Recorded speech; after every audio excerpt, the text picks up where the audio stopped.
It seems that trouble is never singular. Trouble always follows trouble. And that is true on the prairie, and it's true in life. I think this is so because of the interconnectedness of all things, that invisible web that binds all of us together. But when trouble comes, you still have a choice. You can choose to succumb to the trouble and become trouble yourself, or you can choose to act in spite of trouble.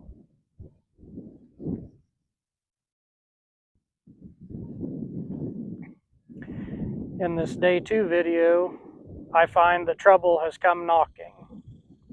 We've got 100 traps out that need to be checked, and ideally, we will get those 100 traps reset today.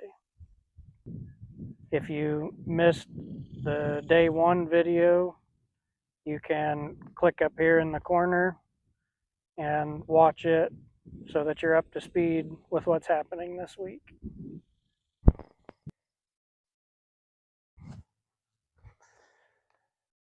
This is a pretty annoying way to start the day. We had a trap here. As you can see, there's nothing left but a hole. The trap is gone, the stake is gone. A little difficult to tell if it was a badger or a coyote, but I hate both of them, and it's really annoying to lose traps like that.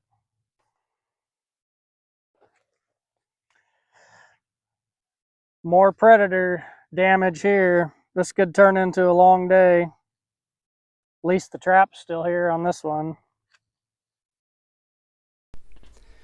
In this moment, it would get really easy for me to become discouraged and have feelings of wanting to quit or give up, or that all of this is pointless. But that doesn't get us anywhere. Persistence is a key ingredient into achieving any level of success in anything, whether that be trapping or learning any kind of a new skill or trying something different. There's no room to give up. So in this moment, I choose to keep the bigger picture in mind. I choose to keep setting traps, to keep doing the best that I can, and to keep working towards the bigger goal. If you're facing a similar frustration in your life, I hope that you also choose persistence and choose to keep going towards whatever goal you had set for yourself. I'm sure that you will achieve it if you keep working at it.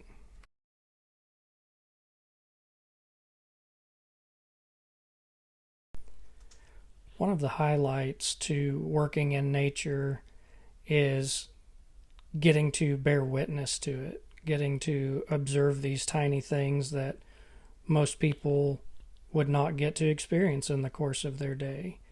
I always find joy in these little animal and insect interactions.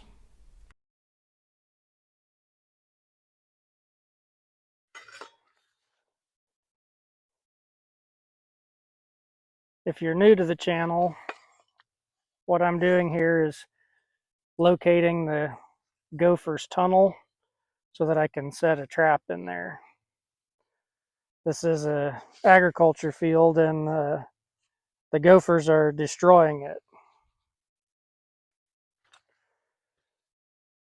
So we're helping this farmer maintain his livelihood and his ability to harvest a crop and make a good living.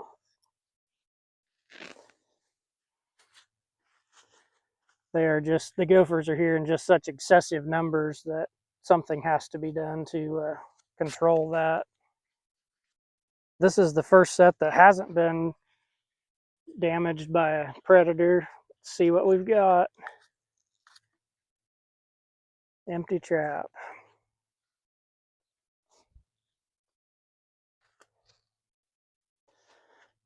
This is why we're trapping the gophers. This is an alfalfa plant. They chew the roots off of them to eat, and it kills the plant. This is what hurts the farmer. The gophers are out here killing goodness knows how many of these plants every single day. This Yamaha Drive 2 is what I use to get myself around on these larger properties. It has a gasoline engine. An electric cart would never work out here. We've made some modifications to it. The bag holders were removed, and this lightweight but heavy-duty bed was added to it. We added stabilizers to the canopy just because of how many miles I haul it each year. LED headlights were added for late night and early morning work. And we also added taller tires and wheels to it to give some extra ground clearance out here. This is the ideal vehicle for these jobs because they are designed to start and stop all day long. Now we're getting into a string of traps that was not touched by the predators, and we get to taste the sweet joy of success. It feels pretty good to be taking these gophers out of here.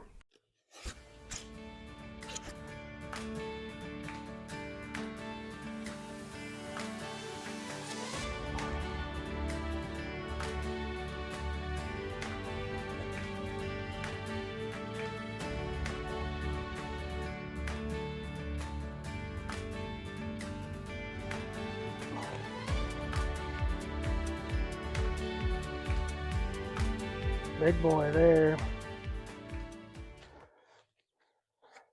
Questions and stories. Those are two things that I both really enjoy. So down in the comments, leave your questions and I'll answer them in a future video. And if you have gopher trapping stories or gopher experiences to share, leave those in the comments also. It's always interesting to connect with you guys. Making more tiny steps of progress here. That's what we're looking for.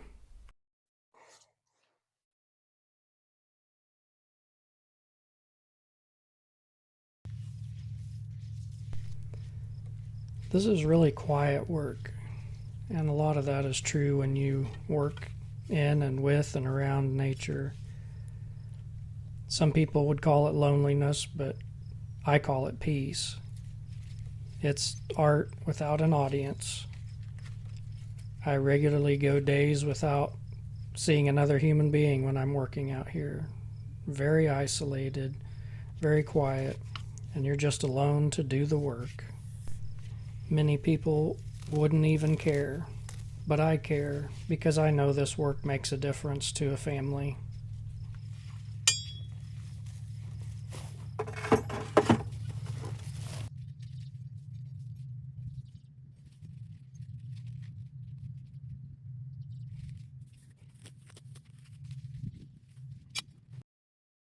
We managed to catch 73 gophers today. That's a pretty good blow. That's going to not win the war, but it was a great first punch and is going to provide some relief to this farmer and help tilt the scales back in his favor. So I'm thankful for that.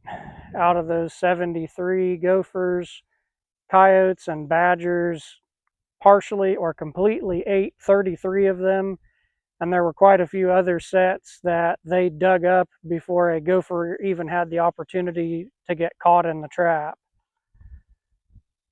That's frustrating, but it doesn't matter. We have to keep the mission in mind. We have to step up and take another swing again tomorrow and just keep plugging away. We have to deal with life such as it is, not as we want it to be. So we'll be back tomorrow. Try again.